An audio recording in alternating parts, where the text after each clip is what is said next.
Nama budaya, halo semuanya, perkenalkan nama saya Jane Geraldine dari Fakultas Hukum Universitas Pajajaran dengan NPM 11011230100. Pada kesempatan kali ini, saya akan membahas tentang kedermawanan atau dana dalam ajaran agama Buddha. Nah, saya ingin mempertanyakan nih sebelum saya mulai.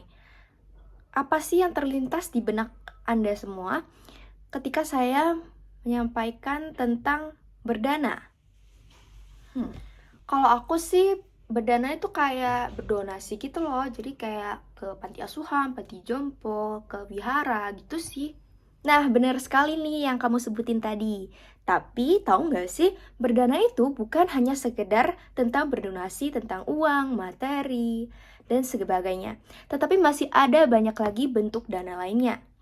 Lebih rinci lagi kita bahas yuk.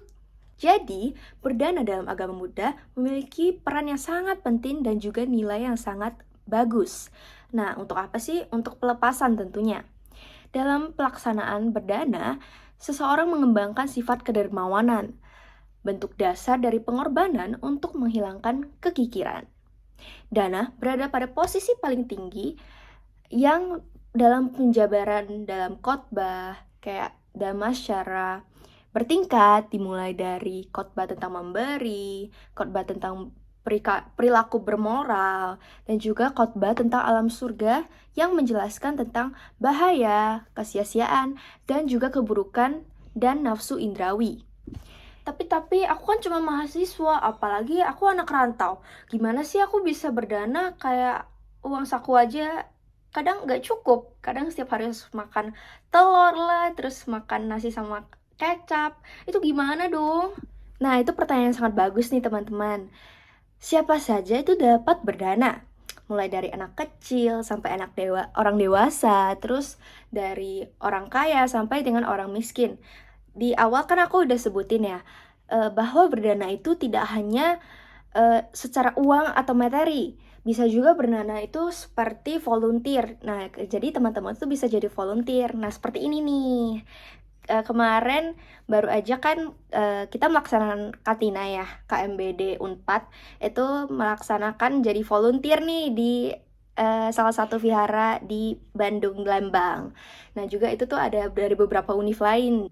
Nah, berdana ini juga tidak dipaksakan, melainkan hanya dianjurkan ya. Jadi lebih disarankan daripada kayak kamu tuh harus berdana setiap bulan sekali tuh harus berdana, ngasih ke panti asuhan dan lain-lain sebagainya. Enggak ya teman-teman.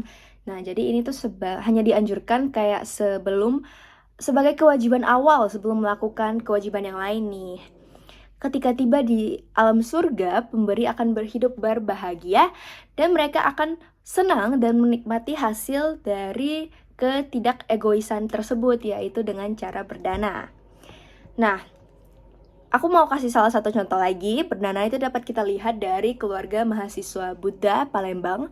Nah, mereka tuh memberikan bantuan berupa paket sembako kepada seluruh pegawai non-PNS atau honorer di kantor wilayah Kementerian Agama Provinsi Sumatera Selatan.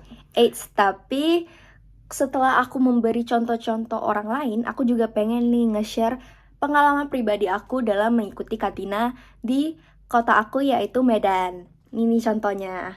Nah, aku nggak ada foto aku di dalam ya, soalnya udah lama banget. Itu tuh sebelum pandemi COVID-19, jadi kayak fotonya udah hilang juga. Tapi Katina tuh seru banget guys. Apalagi aku pengen coba sih jadi volunteer. Semoga next kesempatan aku bisa coba. Nah, berdana kepada biku juga menunjukkan kedermawanan dalam organisasi wihara. Baik ketika acara Katina maupun di luar acara Katina, beramisa dana ketika ke wihara juga termasuk untuk pembangunan wihara tersebut. Nah, jadi kan kalian sering kayak kelihatan kotak yang ada bolongnya gitu. Nah, kalian juga bisa berdana lewat sana. Gak harus dalam jumlah besar, tapi juga bisa dalam jumlah kecil. Dan dimana itu sangat membantu pembangunan wihara dan juga kayak berdana langsung kepada bantainya tersebut. Gitu. Nah, kali ini aku mau kasih tahu nih ke kalian beberapa bentuk dalam dana. Ada 4 nih totalnya. Yang pertama itu ada amisadana. Nah, amisadana ini seperti apa sih? Jadi amisadana itu seperti dana pada umumnya nih yang kalian semua ketahui, yaitu dana materi. Contohnya apa sih? Ada uang, makanan, minuman, terus ada juga kornea mata juga termasuk ya guys. Jadi kayak kalian menyumbangkan organ kalian itu juga termasuk. Nah, juga ada dupa.